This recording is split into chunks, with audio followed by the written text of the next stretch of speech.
বন্ধুরা কেমন আছেন সবাই? আমরা খুব ভালো আছি। নিয়ে চলে এসেছি আপনাদের জন্য একটা দারুণ রেসিপি।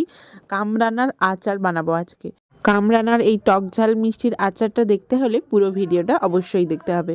কামরানাগুলোকে ভালো করে ধুয়ে এইভাবে কেটে নেওয়া হয়েছে। কি সুন্দর দেখতে লাগছে তাই না? পুরো ফুলের মতো লাগছে যেন।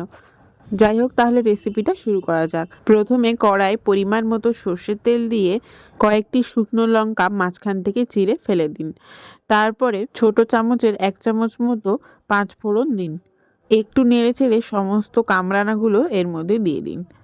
এবার ওপর থেকে পরিমাণ মতো লবণ, পরিমাণ মতো হলুদ গুঁড়ো, পরিমাণ মতো লঙ্কার গুঁড়ো আর কিছুটা কাশ্মীরি লঙ্কার গুঁড়ো রঙের জন্য, এগুলো দেওয়ার পর ভালো মতো নাড়াচাড়া করতে হবে।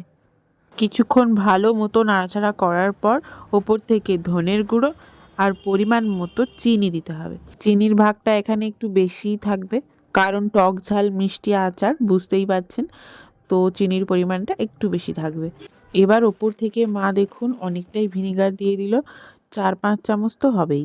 এবার কিছুক্ষণ ভালো মতো নেড়ে চেড়ে এটাকে ঢাকনা বন্ধ করে রেখে দিন কিছুক্ষণ পর ঢাকনা খুলে দেখা গেল এই অবস্থা। দেখুন চিনি গলে পুরো রস বেরিয়েছে আর দেখতেও খুব সুন্দর লাগছে। যাই হোক, ওপর থেকে একটা মশলা দেওয়া হচ্ছে। জিরে, ধনে আর লঙ্কা গুঁড়ো করা আছে এই মশলায়, এটা 1 চামচ মতো দিয়ে দেওয়া হলো। এবার ওপর থেকে স্বাদের জন্য একটু বিট লবণ দিয়ে কিছুক্ষণ নাড়াচাড়া করার পরে নামিয়ে নিন আর পরিবেশন করুন ভাত বা রুটির সাথে। আজকের রেসিপি এই পর্যন্ত। সবাই সুস্থ থাকবেন।